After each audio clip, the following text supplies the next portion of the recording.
Hey guys, welcome back to our channel Take 2. Today in this video, I'm going to show you guys how you can contact Netflix. So very easy step regarding this, and if you have any problem or any queries within the process, just let me know in the comment section right away. And now, without any further delay, let's just get started. So firstly, what you need to do is just go to your Netflix app and then log in with your account, and then you'll be over here. After getting into your profile, you'll be over here like this. Now what you need to do is just go to all the way top.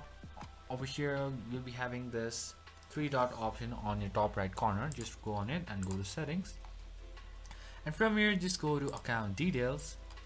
And now once you are over here, just go all the way down. You'll be having option which says contact us. Just press over here, and then it will enter over here like this. So that's pretty much, guys, that's how you do it. I hope this video is helpful for you guys. So thank you for watching our video, guys. If you like our video, please leave a like and do not forget to subscribe our channel, and also hit the bell icon so never miss an update from us. If you have any queries, just let me know in the comment section right away, and I'll see you guys again in our next video. Till then, stay safe, guys. Thank you for watching.